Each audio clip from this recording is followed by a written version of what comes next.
Ladies and gentlemen, welcome to the program. The issuance of the national identity card in Cameroon within the past decade had become a riddle of the gods that not all oracles could interpret. The difficulty in its production was a shared responsibility. Many applicants had shuffled personal information to the point that the biometric system identified them, nothing short of potential or suspected criminals. On the part of the official production agents, some of them took advantage of the misfortune of others, what the late Cameroonian popular music icon Lapiro Dembanga translated into the street language as Ere Fombotuku Nadame Fondos. The current laws on the ID card production chain needed a review for the riddle to be interpreted, and presidential text came. One person has taken the bull by the horns and triggered the solution to a national problem, to an personal identity problem. You may say it is his job. He did his job.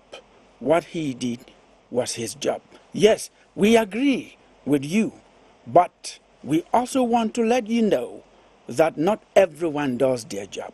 Martin Balgangele has done his job well. The Delegate General for National Security has left indelible marks in the history of Cameroon public administration.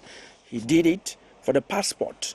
Today, the national identity card is obtainable in 48 hours. He deserves our applause, at least for now. Others have to emulate this. In public administration, it begins with one person. This is Kilian Dandifon in Yaoundé, and you're watching Press R.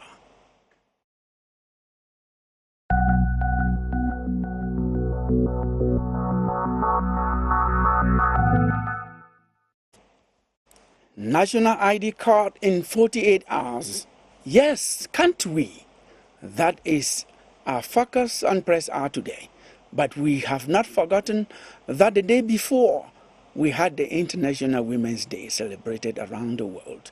And we had a very, very large attendance, mobilization, celebration of the 40th International Women's Day in Yaoundé and other parts of Cameroon. What are the lessons that we learn from this year's celebration of the International Women's Day? Those are the two topics we're going to entertain you with on today's edition of Press R.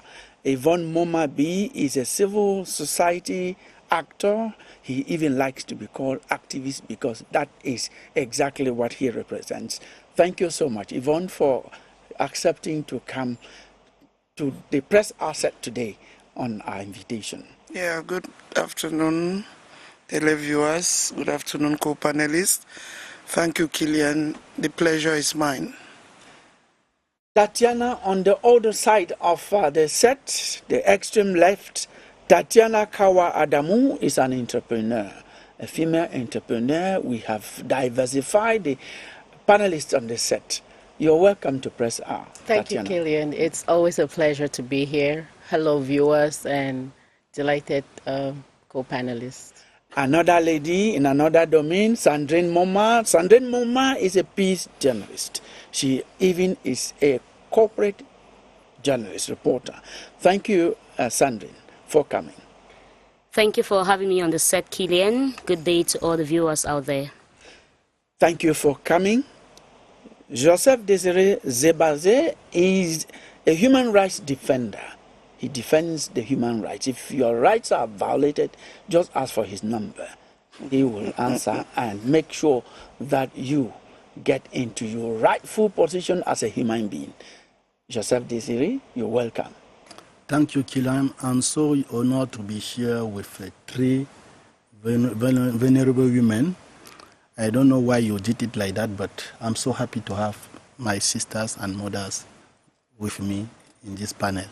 Thank you so much, and let me also just remark that you have been working on letting every citizen, not only in Cameroon, you join ID for Africa to make sure that every individual has an identity. the national identity card, the birth certificate, and other identity. Thank you very much. I know you're going to make mention of some of these exploits on today's edition of Press Hour. But for now, we're going to call on Emmanuel Avemnui, who reads the newspapers. It's about the press on Press Hour. Emmanuel Avemnui for the press review.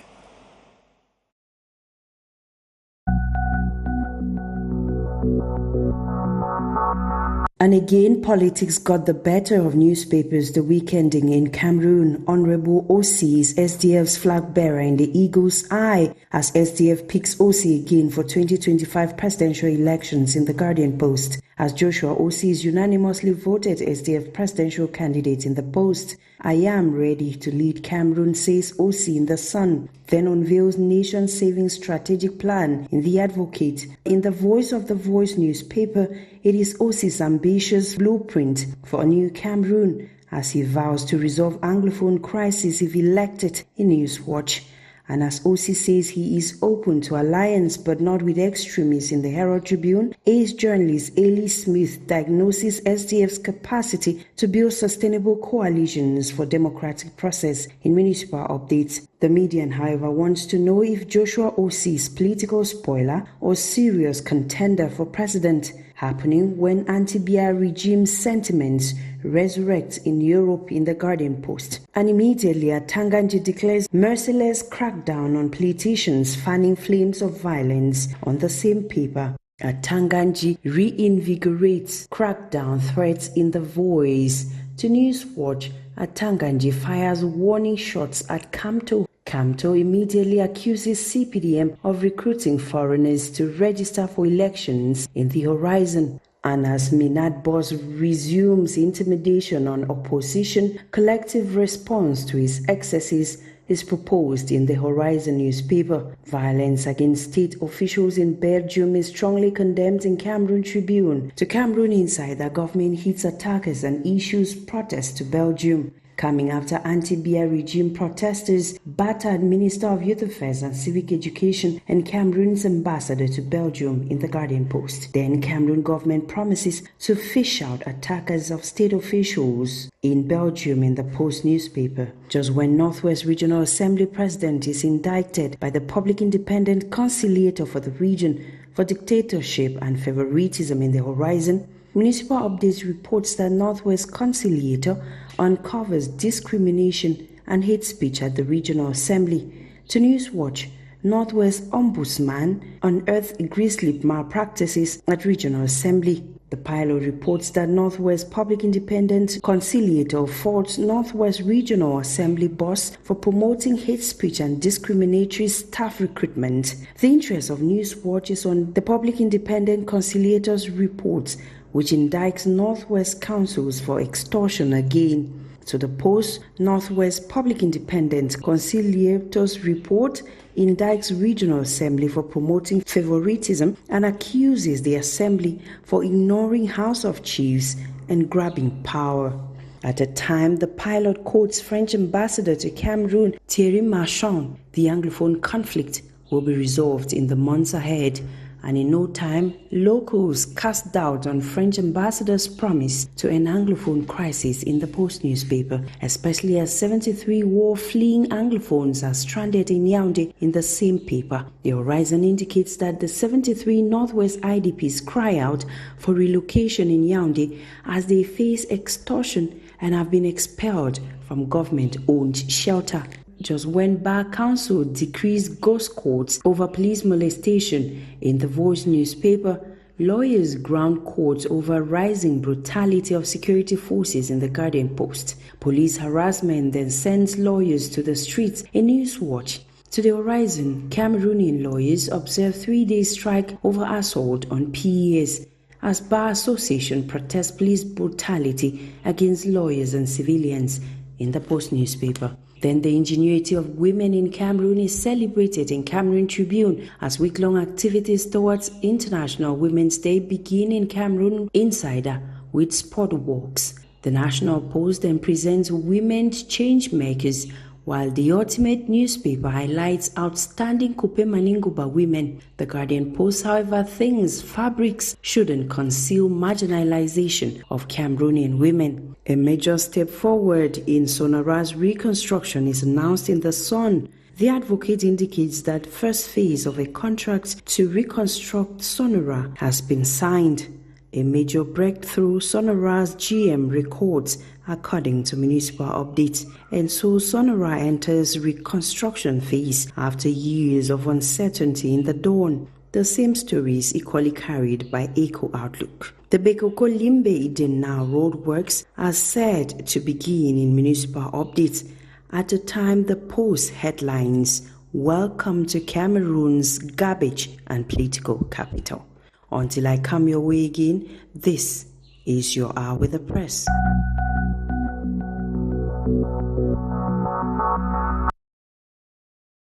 Thank you so much, Emanuela, for reading the newspapers for us and for our viewers.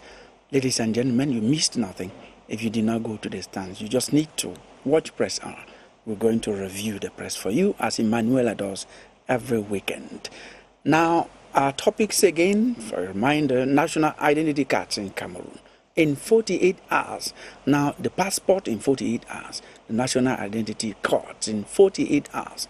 Yes, can't we? We have waited for so long, but it has come. So, we are appreciating this effort. I'm going to start with you, Tatiana Kawa Adamu. Yes. Can't we? Of course we can. If we've done it, we've seen it, experienced it with the passports, and since it's the same authority delivering these ID cards, I don't see a reason why we cannot. The certain realities, though, that are more concerning to me would be those with the cases of double identities and the other special cases. How well is the system in place for those cases to be resolved?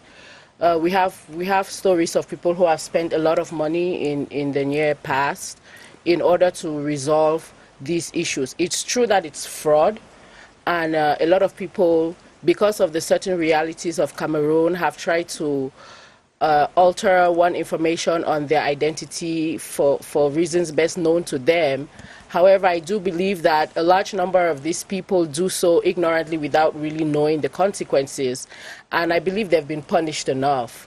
If there's ways to really get this taken care of so that we have all Cameroonians identify as Cameroonians. Identity is a very important factor when we consider who we are, where we're born, where we can identify ourselves, where we feel the most comfortable is at home. And even if at home we are not able to move freely and involve in other activities, we have people who are unable to open bank accounts because of problem of identification, then it's a problem that I believe that should be taken more seriously. Thank God now the system is better in order to take care of this. We're yet to hear of success stories where people with complicated cases have actually gone through. Another thing that I think we should look at is in long term, is this new system able to eliminate the fraud aspect of it? In 48 hours, is our system sufficiently digitalized, computerized for us to ensure that this person coming to ask for an identity card is who they say they are? Are we just going to be giving out foreigners? Are foreigners just going to come and get ID cards because maybe the verification period is very limited? All of this, I believe, should be taken into consideration. We should close the gaps for possibilities of fraud in the future so that neither the users nor those that are in contact with the users that represent the government should not take advantage of each other. So I believe it's important. Thank you so much. Not having a national identity card, Zibaze, Joseph Desiré, is a human rights violation. But before you tell us how this is a human rights violation and the role you've played in this, let me attempt to explain some of the issues that Madam Kawa has raised. Some of us personally were summoned, not summoned, invited to the Delegation General for National Security, and we were given the advantages and how it functions. Concerning the double identity card, which is a big problem in our country, we all know that. The police is aware of it. This is what they told us, and this is what I'm sharing with you. That has been taken into consideration. We know Cameroonians have, for one reason or the other, as you have said, got involved in double identification, which is criminal, which actually, according to our law, is criminal. This is what the Delegation General for National Security says. They have given us, some of those people, up to June. It started in January, up to June, to apply to all the regional delegations of national security where they are. You can apply even here in Yaoundé.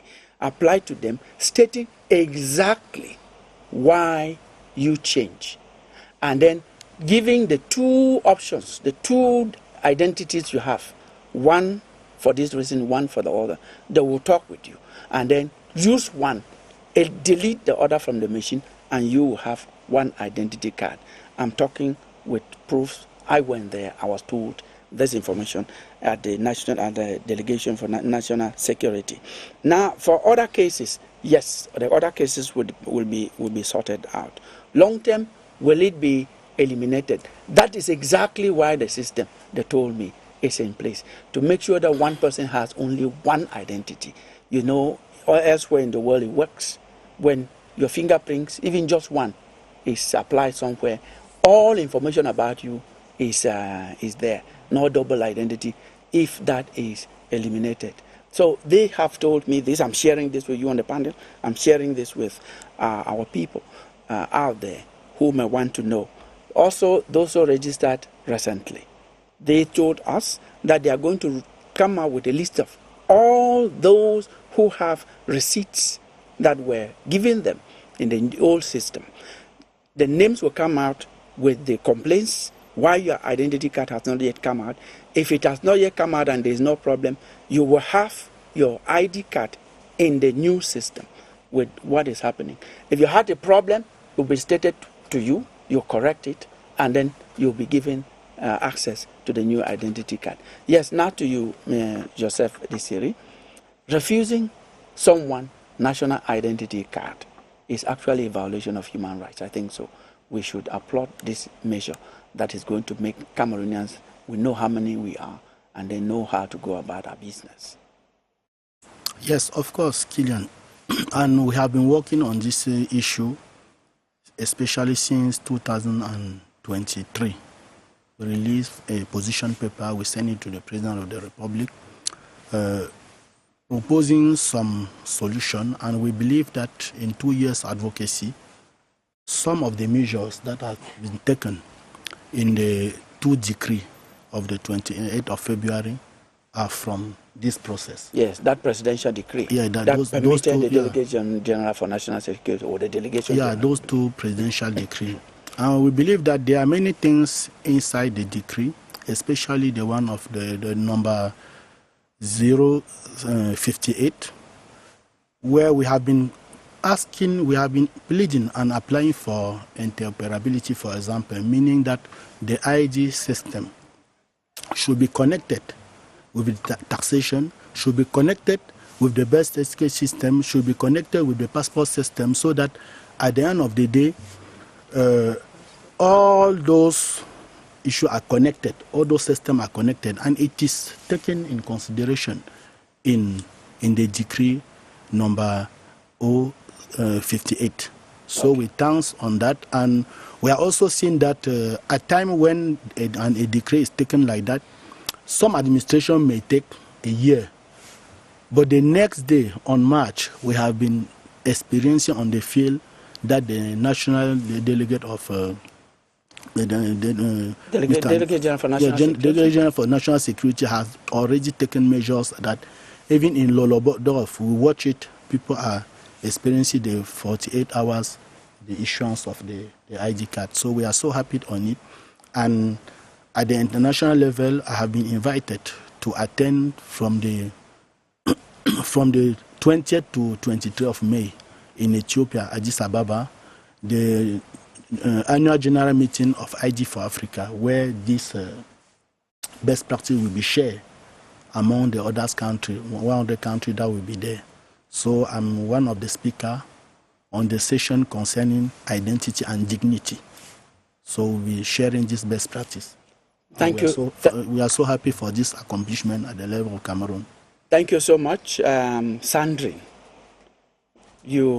I don't know whether you have the ID card or you have the receipt, but this is something that has brought a sigh of relief to so many Cameroonians. Even for those who have not yet had it, they are now hoping to have it and testify like those who have already had their national identity card from beginning to end, well, from the appointment period to issuance period, 48 hours. Well, Killian, you began by asking if I have a national identity card. I have the receipt. It's been almost 2 years. And I can say the news of 48 hours, it was actually a relief, but then like Tatiana said, what happens to some of us who had already registered and we have those receipts? How do they help us? How do they facilitate the process of us having our national identity card? That's what we look forward to. It is true that when there is development, we should applaud those efforts. We are happy. And equally, we are looking forward to a situation where maybe even birth certificates could be issued within 24 hours. Yes. And even the 3 months probation period, which they give for birth certificates, we could even extend that because, okay, look at women who put to birth in the hospital and they have complications. Some of them stay for longer periods in the hospital, and even when they go back home, they don't have the strength to go out in search of birth certificates. So what happens to those cases? They now have to pay extra because they do not have the strength to do that. So we are not only looking at the situation where we would have ID cards in 48 hours. We are going to other sectors. Other sectors should try to emulate, should try to put this into practice so that life could be more, it could be easier for Cameroonians, you know, especially I'm more concerned about birth certificates because we have older children right to common entrance and first school living certificate. That's when they start seeing the urge to make them birth certificates. And it's all because of issues like this where sometimes people have to leave some rural areas and travel. And then even concerning the ID cards which we have in 48 hours, we've seen them in mostly urban areas. We want to be sure that if we go right into the communities, we could have people there receiving their ID cards in 48 hours. So when that is done, we'll totally celebrate. But as for now, we want to see how far that will go. What they call is not a justification, it's just information. This is done online. You do the pre-enrollment online.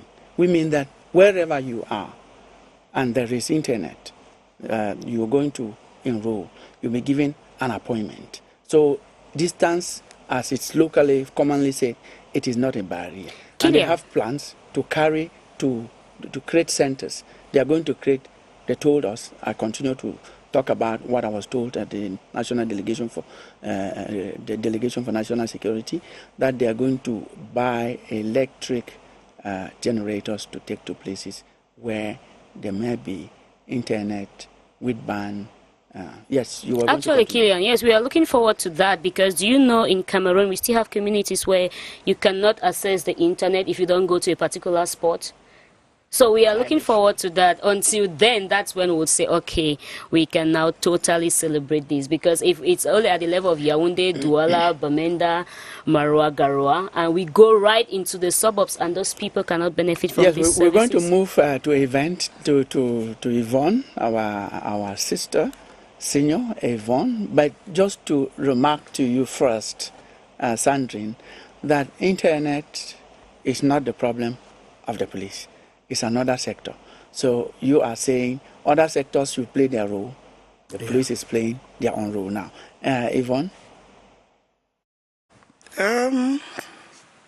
ID cards in 48 hours. You know, I am a solution-oriented person. And it's like, again, Cameroon is tackling the issue or resolving the problem from the stem and not the roots.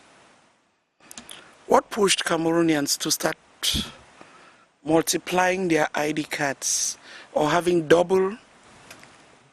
Some to come back to the age where they could go for public exams.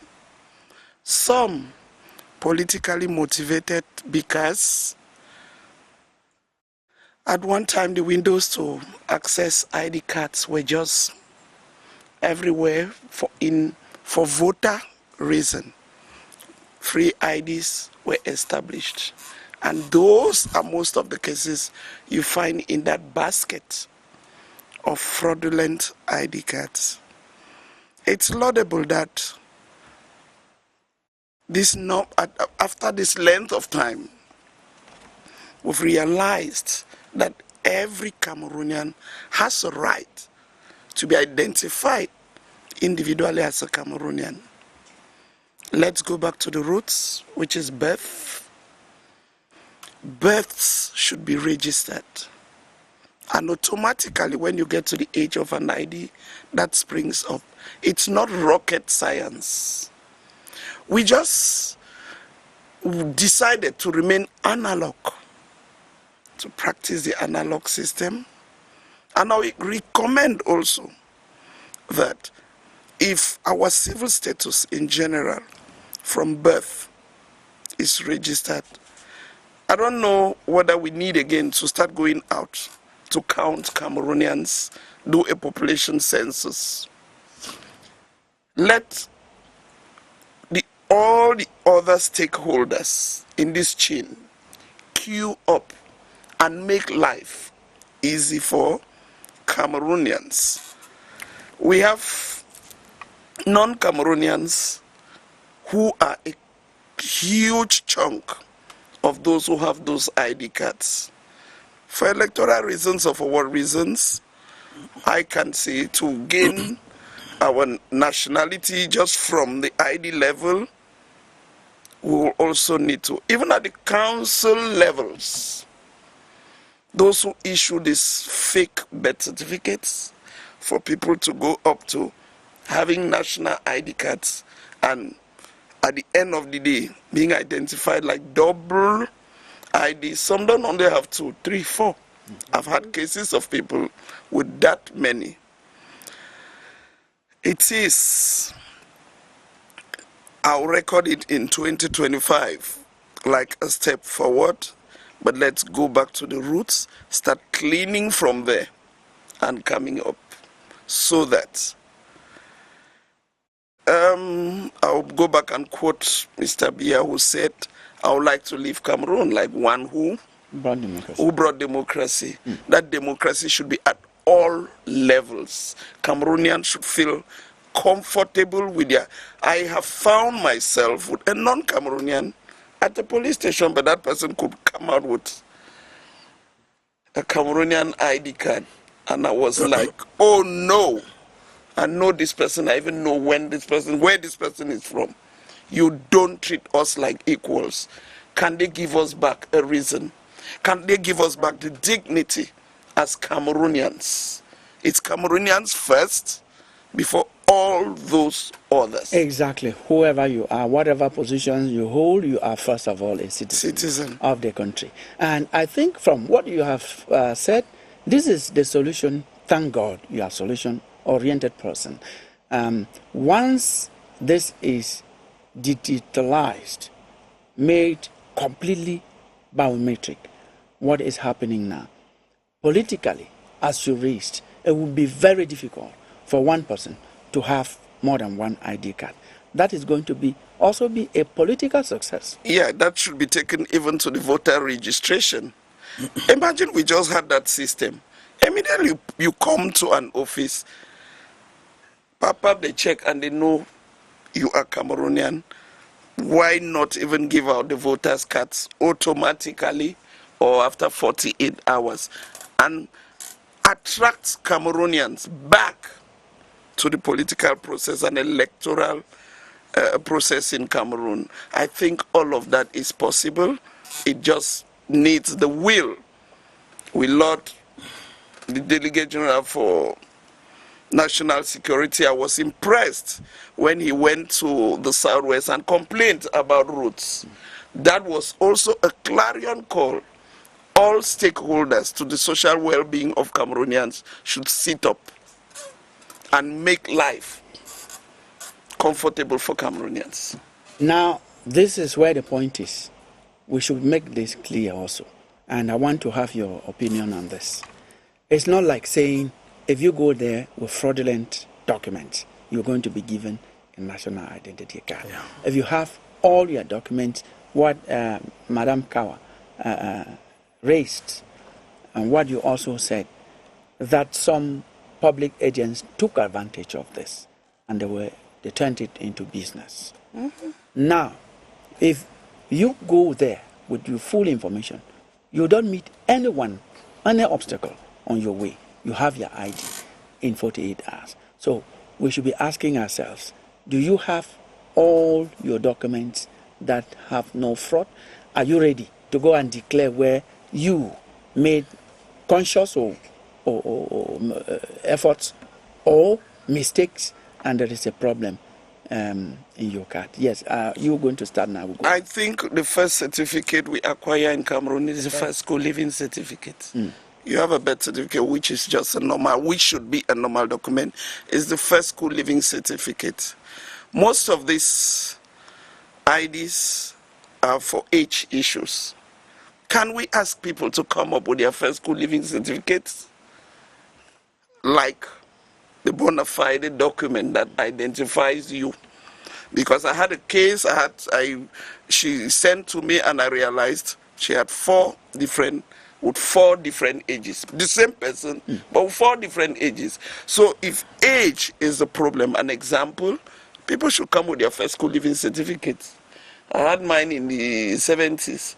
I don't know which magic I will make to change a first school living certificate so that I don't. So that's another solution. But please, there are thousands and thousands. Even the voter apathy or non-registration, the complaint is that Cameroonians are not coming up. It's for lack of ID cards that Cameroonians are not coming up to register. So if all of this is resolved, yes, thank you so much. Answered many questions. And let me tell you, the police also told some of us, you know, the police, they have so many methods of doing their investigation. They told us that away from birth certificate, they will, or first school living certificate, they will go to a church where you were baptized. In those days, they just asked the church, give the baptism card of this person. I'm telling you this, and they know how to investigate. So what else should be done as solution, Sandrine?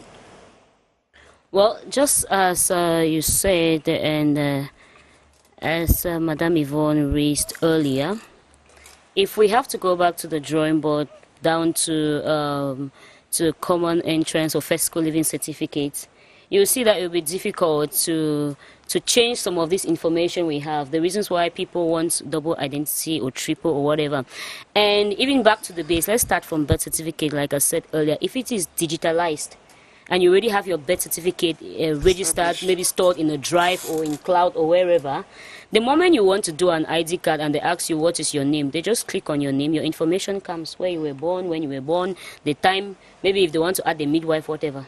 Thank you. So you see that it will be very easy and it will save us time and stress. That's good. This also, Mr. Zebaze, is if this was done, this also will help us to know exactly what population we are.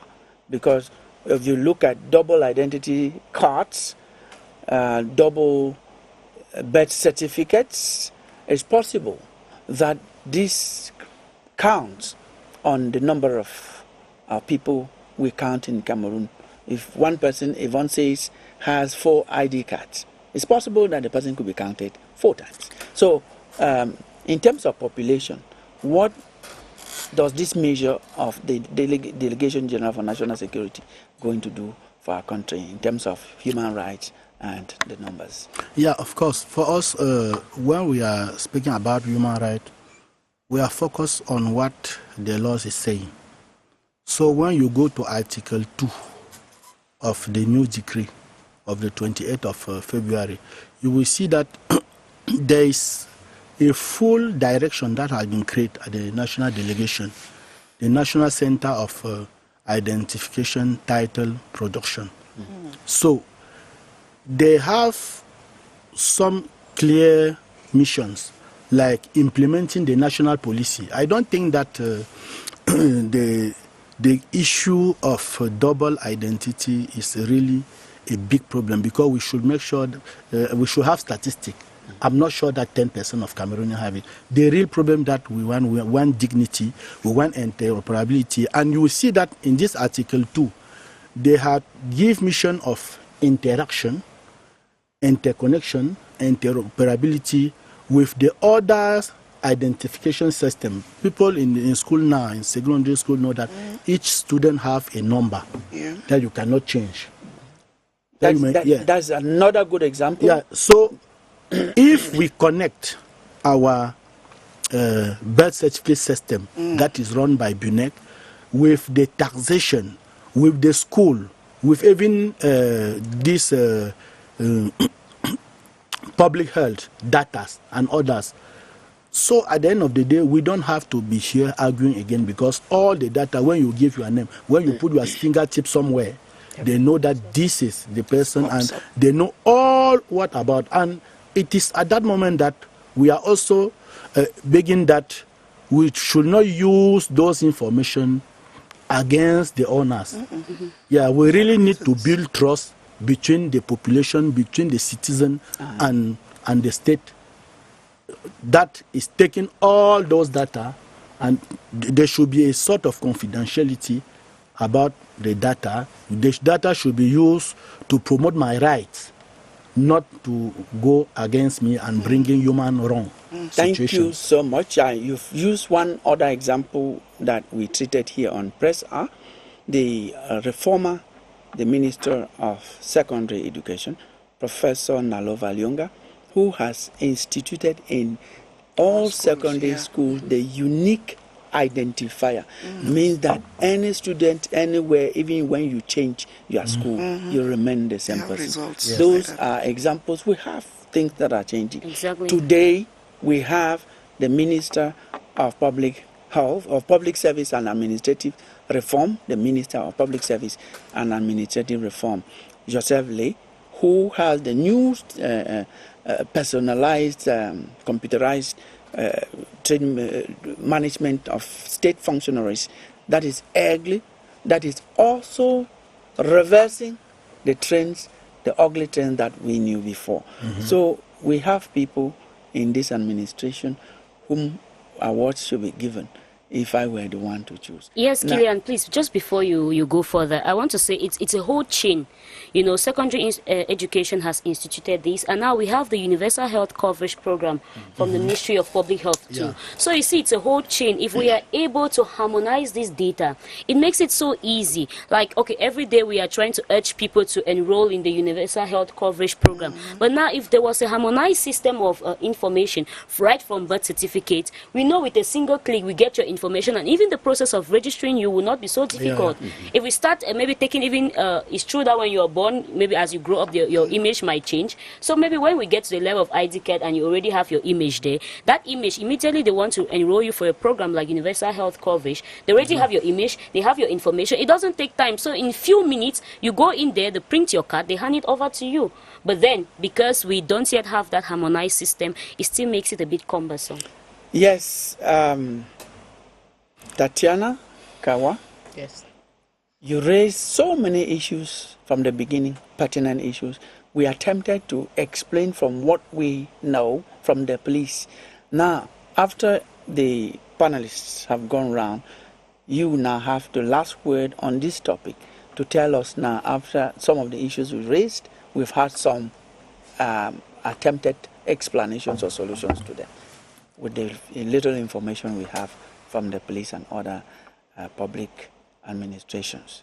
So what now do you have about the new identity cards obtainable in 48 hours with quality, better quality of course, with a safer and it goes that fast? Definitely, Killian. Like I said earlier, I do believe that it's possible to obtain this in an all-round safety way, and like Sandrine and the others said, it requires effort from everybody, every aspect, and especially the users. We need to be aware of the information that is out there for us. We need to be more protective of our records.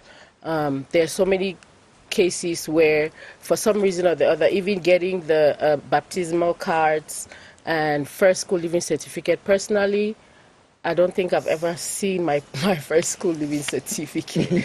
I don't know what it looks like. So if we're more protective of this information, then it makes us smarter citizens. Also, I think I want to reiterate the fact that we should also take into consideration really those who do not have access to these services, those in rural areas, those who have to pay transportation, say 20,000 francs before going to spend 10,000 francs and then 5,000 francs. What if the case is complicated? The extra petitions or requests that they have to make, the extra investigation, will it cost more money? So we need this information to be able to know that it's going to work. But like I said, it looks promising, and it's a good experience with the passports. So if we're able to get these ID cards also fixed from the root, even with the birth certificates, then I'm sure that it's going to work. Thank you so much. And from your worries, I think there's one thing that is left to be done. It was promised, and people are looking up to seeing that done from the Delegation General for National Security, publishing the list of all those who have receipts, and there are so many of them, and making them know what next to do to have the new identity card. Indeed. I think you agree with me. Yes, I'm looking forward to that, actually. It's a summary of, it's a conclusion of what we have here. And I trust you. All the other people are looking up to. And at this moment, we are going to look at another topic, the 40th International Women's Day. What are the lessons that we learned? I see Tatiana is still in the Women's Day fabric. From yesterday, I know that you celebrated so much, and the lessons are going to start from you. What lessons do we learn from this year's International Women's Day celebration in Cameroon? Yes. Let's contextualize it. Thank you for starting with me again. I like going first. So, yes, for this year, personally, my favorite message is the aspect of protecting the lives of women. And I was happy that it's actually printed on their attires. In light with the theme as well, the lessons that we can learn are numerous. We have to be aware of our rights. We have to have authority, and I think that that's sometimes the part that intimidates the men sometimes. We have to be empowered, just like the theme says. Having authority doesn't necessarily mean stepping over a man or anything. It's knowing who you are, being comfortable in who you are, and being aware of your surroundings, knowing what you have to do in order to live a comfortable life. A woman is la mère de l'humanité. So I am of the opinion that the mother of humanity. Right. I am of the opinion that what you put into the universe, what you put into humanity, is what comes back to you. So the more we fuel women with tools that can help them be happy, then the world, I think, will be a better place, because we'll raise better children, we will have cleaner homes, cleaner streets, we will have all of these things that just makes the world living. So these lessons are important generally and individually as well. Each woman needs to be aware of their position and what they need to do. Like I said, access to information is very important. A lot of us are access not to aware. power. Access Yes. to information is access to power. Now, Exactly. let me just ask you, please don't take much time to Yes. answer this. You just said that men feel intimidated when they hear about empowering women. Do women have any plan to revenge, or to say, men, you've been doing this to us, we're going to do that back to you? Or why do you think that men should be intimidated when they hear that women... When you talk about revenge, it implies that there was something wrong did to women and that we want to retaliate. But I don't think that's the point here.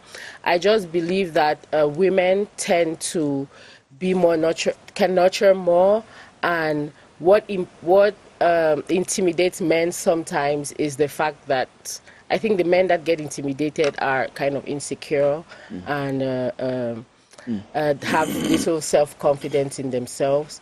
But definitely a wise woman will make good use of power that's given to her, and I believe she will handle it even better. Do you feel intimidated when women are getting empowered? No, I believe when it come about who is a woman, a normal man should know that the woman is also his mother, his daughter. So how can I be intimidated by my mother or by my sister or by my daughter?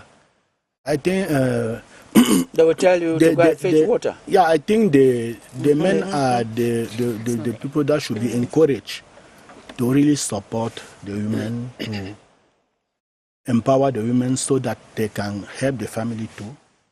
They can improve, sustain also the life in the family.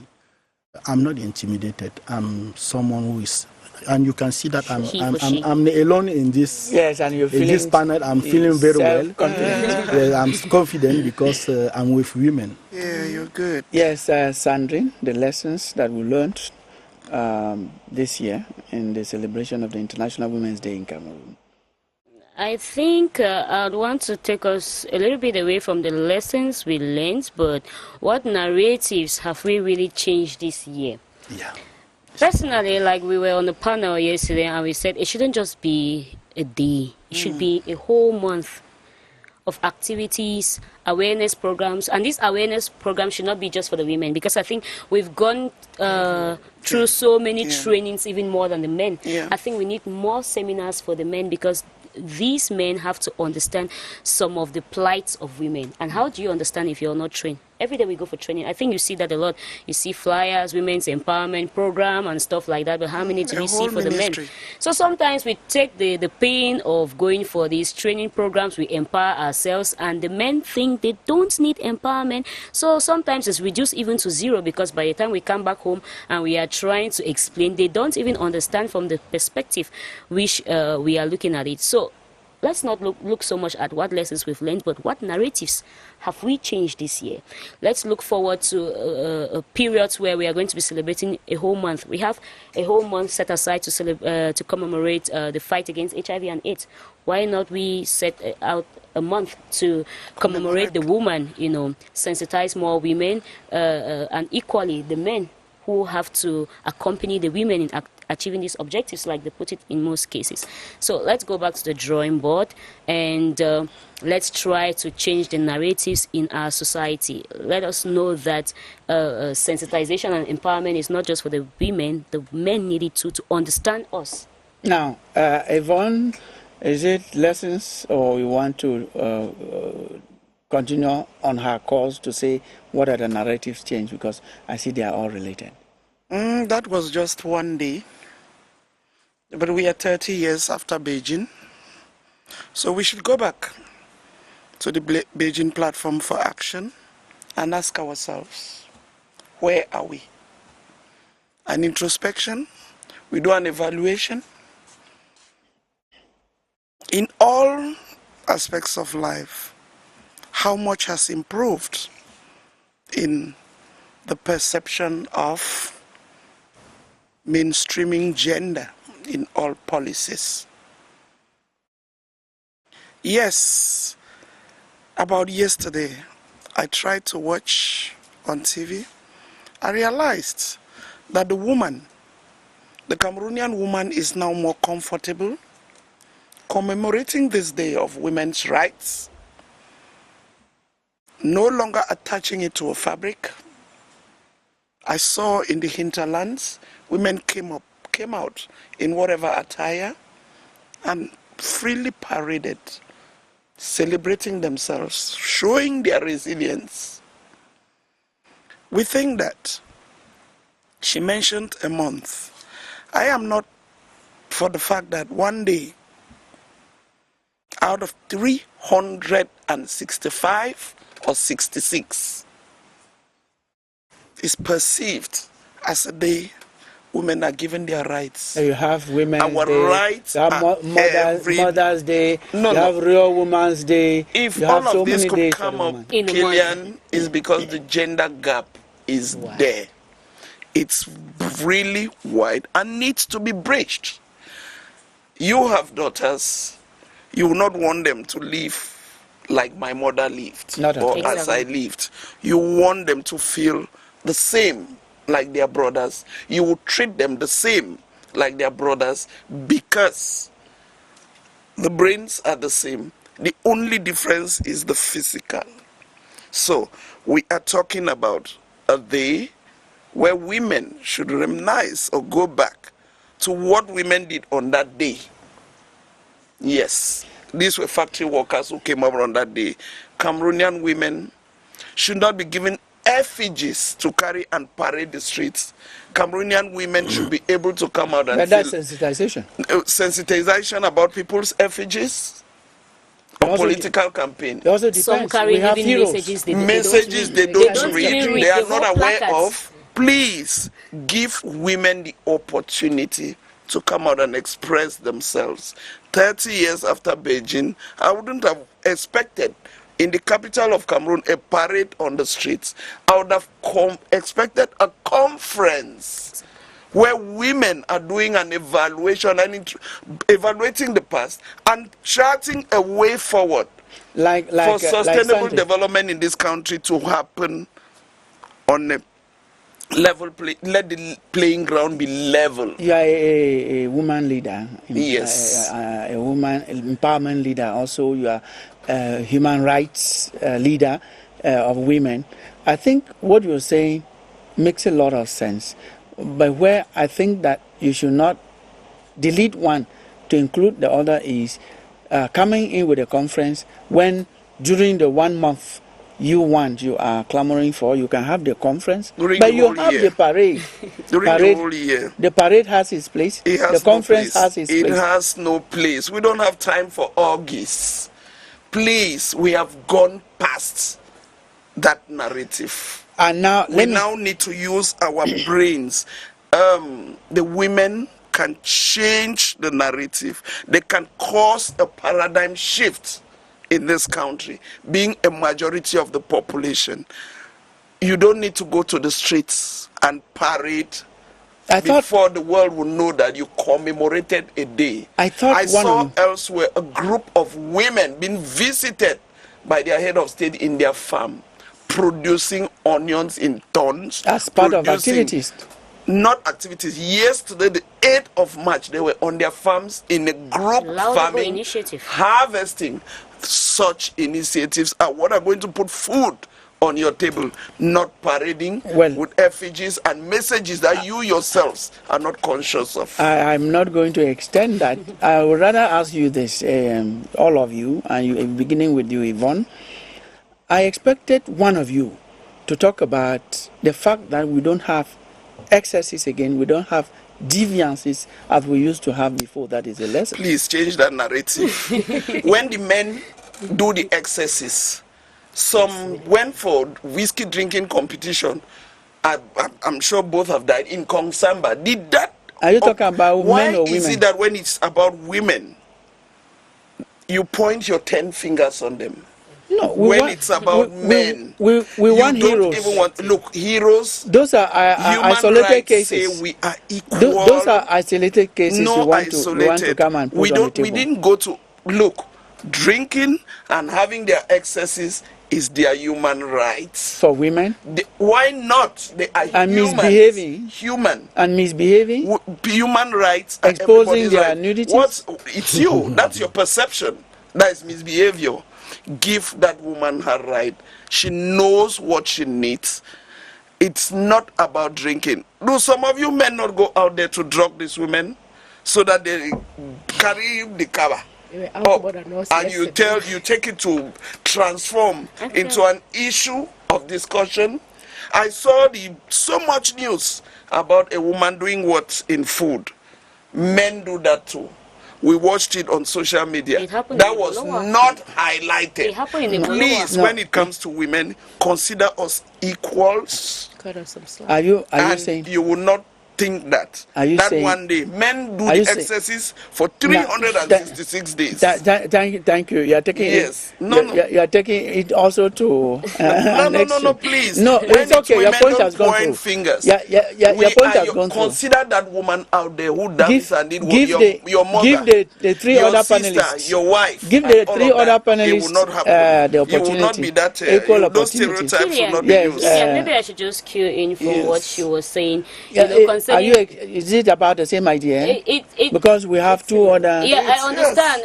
Cueing in from what she says, sometimes the way things women do is being amplified is different, and that's why we are looking at that narratives should change. We take, for example, maybe a man who has been cheating his whole life wakes up one day and finds out his wife just cheated. The narratives are different. The way they handle it is different. No. We are not saying that is something that should be encouraged. What we are saying is that if something is bad, it should be denounced at every level, and not whether it was done by male or female gender. Now let's come to the femicides. I think we cannot even count the number of femicides we've recorded since January. Yes. Every day we hear a man has either killed a woman, a man has battered a woman, a man has done this. It's not only and in about most men cases, they are killed. Some of them you don't know who has killed. Now, my point is this. That's something else. We're talking about. We want to see these cases. Sandrine, we want to see these cases. Look at check your time. Check your time. No, we have less than already. 2. No, we have less than 2 minutes. You are derailing from the this topic. No, Killian, we wanted to run off here. No, lessons learned. You are taking also other issues about women. We're just talking about lessons learned. Now, okay, we have 1 minute that's going to be shared between the two other panelists. You are not going to end. You have been starting, Madam Kawa. Lessons learned. I don't know how many lessons you're going to give us in 30 seconds. Definitely, the lessons are shared. Women have a lot of lessons to learn. I'm not going to go over that again. But like Sandrine said, I'm going to tap into that. It's a shared responsibility. I believe that the universe is much harder on women than they are on men. Thank you. The listing is maximized. Stories where there's male and female culprits, especially when it concerns spoiling the society, let me put it that way, like it is on the streets, the women are blamed first. Meanwhile, when you look at it, yesterday there were more men out than women. That was the first thing. And on my way driving here this morning, I saw a man shit-faced in the gutter, drunk. If it was the Women's Day, it shouldn't be the case. That's a bad example. Yeah, thank you so much. That's a bad example. That's a bad example. Nobody condones that. Nobody condones that. And why should the society be harder on women? According to me, it's a personal opinion. You know, we look forward to women as examples. Naturally, you are soft. You should be examples. You are more beautiful. You should be examples in all aspects of society. Let's not forget the fact that we are first humans. We are humans first. Now, let us have the last word. Let us have the last word. The last word from Joseph Desiree. Thank you, Killian, for this opportunity. The lesson I learned as a human rights defender is that for this year, we had the impression that the men joined the women in the celebration. Men engaged. And it is something really interesting. But it should not just remain in the celebration. We should really have many men involved in this battle to give more dignity to women, to empower the women in the society and improve their role. I believe on it, and our organization also too believe on it. Thank you so much. Thank you so much, Joseph Desiree Zebaze, human rights defender. You defend the rights of human beings, defend the rights of the women. Thank you so much, Tatiana Kawa Adamu, entrepreneur. Thank you, Sandrine Moma, peace journalist, and thank you so much, my own sister that I called you, Yvonne Moma B, civil society activist. And thank you so much for coming. I want to thank you also, ladies and gentlemen, for your time.